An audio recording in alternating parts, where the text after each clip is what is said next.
How we doing, folks? Rich Fantasso with you. The Memphis Grizzlies with an overtime win and an exciting game to even their series up at 2 games apiece. For the Spurs, Kawhi Leonard, very good in this one. He wasn't good to start, but he was certainly finishing the game on a tear and really couldn't be stopped at times. Was making a lot of big shots. 43 points on 14 of 30 shooting. 7 of 10 from behind the arc. I'm not even sure he missed the three down the stretch. He did have an air ball to try to win in regulation, but I'm almost certain that was a two.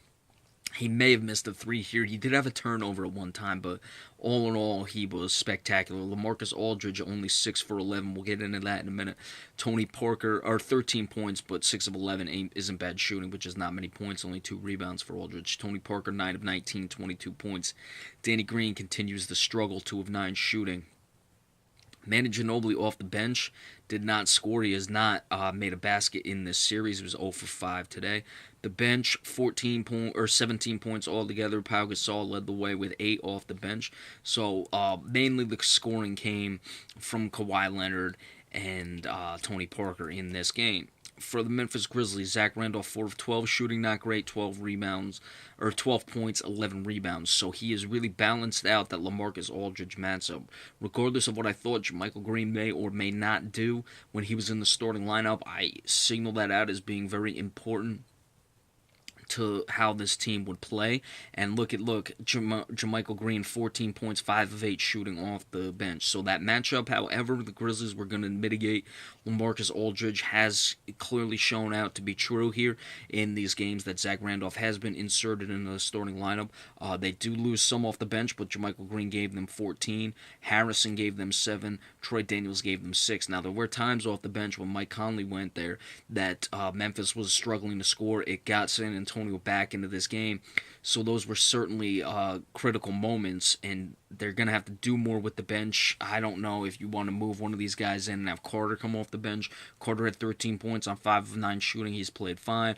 Mike Conley was the big story in this game, 35 points, 8 assists, 9 rebounds. Marc Gasol, who had the game winner, 16 points on 5 of 12 shooting, 12 rebounds, 4 assists, 1 block. James Ennis, 2 of 10 shooting. So there are some spots that the Grizzlies have to correct. They were able to mitigate and correct that LaMarcus Aldridge situation, but it's opened up a few new holes, and clearly the scoring is an issue. Now, we talked about the Grizzlies' defense throughout.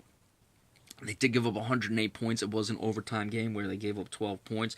I thought for the most part their defense was there for the entire game. What got San Antonio back into this game were the turnovers. The Grizzlies got way too careless with the ball. This game never should have gone to overtime, and they would have been kicking themselves had they lost the game. They had 22 turnovers to the Spurs 9. Now, I want to make a quick note. Kawhi Leonard had a turnover late in this game. It is what it is. It's a bad turn. It's just the turnover. It happens. He dribbled it off his knee. Those are one of those things. It's not like an errant pass or anything. Sometimes the ball just gets away from you.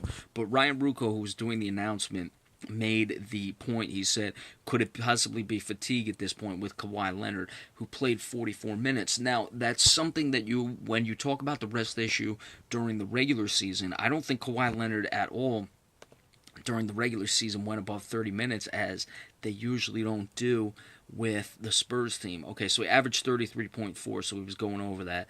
Or maybe it's 35 minutes. I gotta say, I remember it was a few years ago they had talked about it, that they weren't putting guys necessarily over the 30-minute mark. So if you're going to rest guys and not necessarily give them that much time in games and throughout the regular season, give them days off, games like this in the playoffs, much more intensity. You're obviously logging more minutes during the regular game when they go to overtime. That could be a situation, so that's something to keep an eye on. But I'm not saying that had anything to do with it. To me, it was just a turnover. Kawhi Leonard made a big 3 down the stretch at the end of it, so I really don't look at it that way. I mean, he did have a brick right before then, but sometimes you just miss shots. I just wanted to make that note. It was something I thought about when Ryan Ruocco made the statement in that one. All right, so if I'm up to see the end of this Portland Golden State game, which is already almost the first quarter done because that game went to overtime, we'll give you a recap of that. We have a lot of games tomorrow. Cleveland and Indiana starting off the day. I mean, I really don't like that Cleveland has a chance to eliminate the Indiana Pacers before Houston, Oklahoma City even play Game 4. This game is just going to Game 4 right now. The Portland Trailblazers and the Golden State Warriors. Not one double off day for any of those games, but whatever. You got that at 1 o'clock. Of course, the 1 o'clock ABC game really pissing me off how much LeBron James gets it.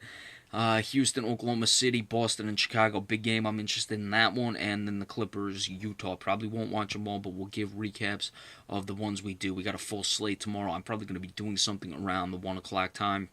Man, I just hate that way they pimp LeBron James out all the time. But it is what it is. So I'll probably be doing stuff during that time and probably get home somewhere around when Houston and Oklahoma City is starting. And I'll just give you a recap. I'm probably going to miss most of that Cleveland-Indiana game. Just letting you know what it is. Remember, we appreciate all subscriptions, and we'll see you next time. Thanks so much.